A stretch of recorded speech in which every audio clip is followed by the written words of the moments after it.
જય માતાજી મિત્રો, જય દશામાં। વસ્ત્રાલ ચોકડી પાસે આવેલા માં દશામાના ધામનો મહિમા।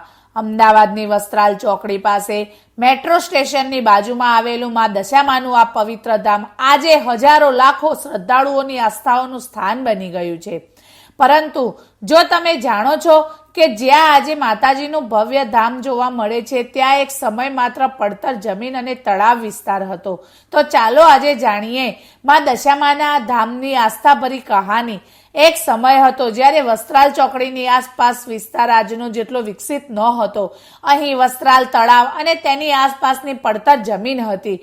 દશામાના વ્રતના દિવસોમાં અનેક ભક્તો શ્રદ્ધાપૂર્વક માતાજીનું વ્રત કરતા। 10 દિવસ પૂર્ણ થયા પછી ભક્તો માતાજીને તળાવ પાસે પધરાવવા આવતા અને શ્રદ્ધાપૂર્વક પૂજા અર્ચના કરતા। કહેવાય છે વર્ષ 1996માં આસપાસ એક મહારાજના મનમાં વિચાર આવ્યો કે આ પવિત્ર જગ્યાએ માં દશામાની પૂજા શરૂ કરવી જોઈએ। ત્યારે તેમણે ત્યાં માત્ર 5 ઈંટો મૂકીને માતાજીની સ્થાપના કરી, ધૂપ અગરબત્તી અને પૂજા શરૂ કરી। ધીમે ધીમે લોકોની શ્રદ્ધા વધતી ગઈ। સમય પસાર થયો અને આસપાસનો વિસ્તાર પણ વિકસવા લાગ્યો।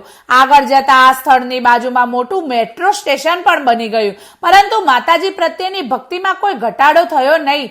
કહેવાય છે એ સમયે આ સમગ્ર જગ્યા ખૂબ જ ખરાબ અને પડતર હાલતમાં હતી। ત્યારે મહારાજનો મનમાં એક ભાવ આવ્યો, મારે અહીં માં દશામાનું એક મોટું અને સુંદર મંદિર બનાવવું છે। મહારાજની દીકરીને પણ માં દશામા પ્રત્યેની અતૂટ શ્રદ્ધા હતી। તેમની ભક્તિ અને વિશ્વાસથી માતાજીની આરાધના સતત આગળ વધતી રહી। દશામાના પવિત્ર દિવસોમાં અહીંથી વરઘોડો નીકળવાની પરંપરા શરૂ થઈ। આખું વસ્ત્રાલ માતાજીના જય ઘોષથી ગુંજી ઉઠતું। કહેવાય છે કે આ વરઘોડામાં મહારાજની દીકરી માતાજીના સ્વરૂપમાં ઊંટ પર બેસીને સવારથી સાંજ સુધી ભક્તો સાથે રહેતી। તેમની આ શ્રદ્ધા અને ભક્તિ જોઈને લોકો પણ માતાજીના મહિમા તરફ આકર્ષાતા ગયા। આ રીતે ધીમે ધીમે માં દશામાની ભક્તિનો સંદેશ દૂર દૂર સુધી પહોંચતો ગયો। આજે પણ વસ્ત્રાલ ચોકડી પાસે આવેલું આ ધામ અનેક ભક્તો માટે શ્રદ્ધા, વિશ્વાસ અને ભક્તિનું પવિત્ર સ્થાન બની ગયું છે। ત્યારબાદ 17 ઓગસ્ટ 1999ના પવિત્ર દિવસે અહીં ભવ્ય મંદિરની સ્થાપના કરવામાં આવી।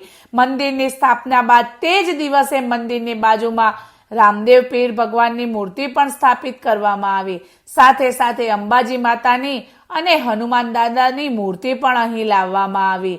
આ રીતે ધીમે ધીમે આ સ્થાન એક દિવ્ય અને આસ્થાભર્યું ધામ બની ગયું। આજે અહીં આવનાર દરેક ભક્તને જાણે એક અલગ જ આધ્યાત્મિક શાંતિનો અનુભવ થાય છે। આ મંદિરના મહારાજને દશામા પ્રત્યે અતૂટ શ્રદ્ધા છે।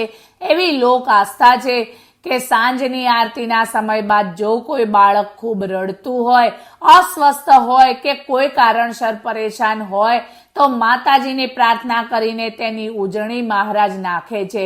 ભક્તોની માન્યતા મુજબ ત્યારબાદ બાળકને શાંતિ મળે છે અને તેની તબિયતમાં પણ સુધારો જોવા મળે છે। આ જ કારણે ભક્તોના હૃદયમાં દશામા પ્રત્યેની શ્રદ્ધા દિવસે ને દિવસે વધુ ગાઢ બની છે। માતાજીના પવિત્ર ધામમાં આવનાર ભક્તો એક જ ભાવ સાથે પ્રાર્થના કરે છે, હે દશામા, અમારા સૌ પર તમારી કૃપા અને આશીર્વાદ હંમેશા વરસાવતા રહેજો। તો મિત્રો, જો તમને પણ માં દશામા પ્રત્યેની શ્રદ્ધા હોય તો કમેન્ટમાં લખજો જય દશામા। માં દશામા સૌના જીવનમાં સુખ, શાંતિ અને સમૃદ્ધિ આપે એવી પ્રાર્થના। જય દશામા।